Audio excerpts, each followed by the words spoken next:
I gotta say, I feel the same way after watching that event. These little Optimus robots and the robo taxi.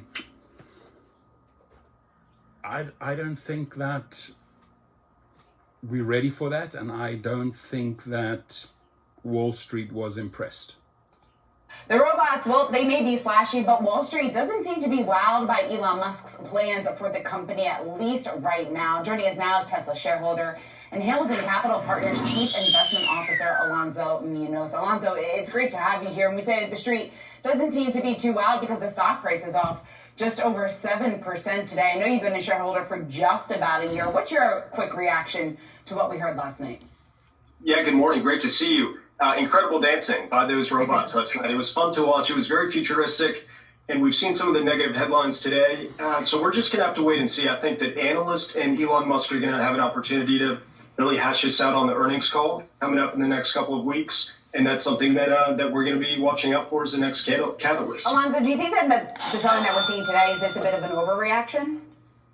I would say so. I mean, Elon talked about the implementation of autonomous driving in the Model 3 and the Model Y. So that would be interesting to see if consumers have a higher take rate on that software, and that's something that could certainly drive revenue. But certainly, I think an overreaction. We, in some ways expected this. The bar was set so high, but it was a really cool event. I think everybody would agree with that. Some really futuristic, cool-looking things. Robots were serving drinks. I mean, it reminded me of the movie I, Robot with Will Smith back in the day. So it was a great event. I think there's a lot to look forward to. But yeah, overreaction.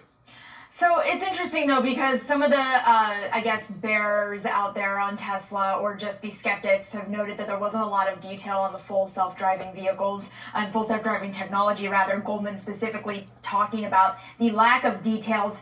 Are you concerned that they're not addressing it?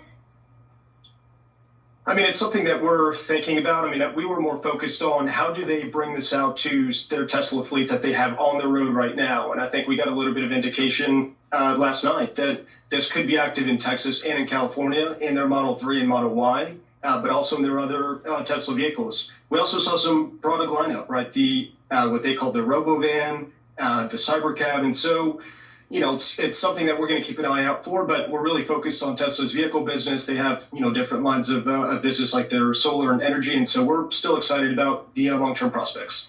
Alonso, there's lots of questions about that cheaper vehicle and how critical that is in order to boosting demand, and the fact that it might not happen now for some time. I think that could be a worrisome factor here for the street. Is that something that maybe you think is also a bit of an overreaction too, or I guess why aren't you too concerned? Well, I think so too. I mean, in the macro environment that we're in, we saw consumer confidence this morning came in a little bit lower, and interest rates are still high. And so the affordability is a big question that I think analysts are mulling over. And when we look about vehicles, it's a major purchase for the consumer, whether it's their house or their vehicle. It's one of the highest costs. And so I think it would be smart for Tesla to roll out a lower entry-level vehicle at a lower price point, and as they look to continue to take market share. So it's something that we're looking out for. But again, we were excited to hear that autonomous driving in the form of full self-driving software is coming to their fleet, and that consumers will hopefully be able to access that in the next year. Alonso, if we can, I want to pull up a chart here, taking a look at the 2-year performance of a company like GM when compared with Tesla. Thanks, guys. You can see Tesla under pressure in comparison with a more traditional name like GM. And we know that GM has been outperforming its competitors more broadly, but still that is kind of a substantial spread between the two. Do you think that's indicative of a broader challenge for Tesla, that some of the more traditional automakers are becoming some of their biggest competitors? Well, absolutely. And Tesla's in a whole different ballpark. I mean, separate from legacy automakers, they're making electric vehicles specifically. They're not making hybrids, and they're not making gas-powered vehicles. So, it's a challenge. I think that both the macro environment, rates being high, the consumer holding onto their wallet, but also the adoption of electric vehicles across the globe. And again, it's been a challenging couple of years for the auto sector. You've seen some divergence in different companies. But for Tesla, we see it also as an energy company, as a software company, and the bar is set really high. I mean, it's baked into its multiple. And on a day like today, it's an opportunity for investors that want that exposure to that technology, to electric vehicles, to robotics and automation, to potentially get in at maybe not a discount, but at a lower share price. Thank you, Alonso. Appreciate the feedback. I thought the party was cool.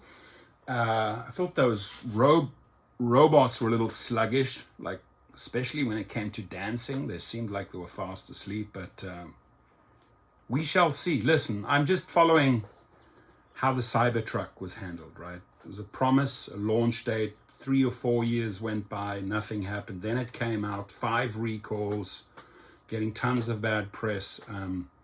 You know, Musk says it's going to come out in 2026 at a price tag of 30,000. Just take that line. 2029, 2030, if we are lucky, before these things start driving. And it won't be 30,000, it'll be more like 70,000. It's the same thing with the Cybertruck. He baited them in, took all those deposits, right, at 49,000 and then went up to 100,000. So I know the Elon Musk playbook. Maybe some people fall for it, but this is why the stock is not performing as it should, right? Because the history speaks for itself.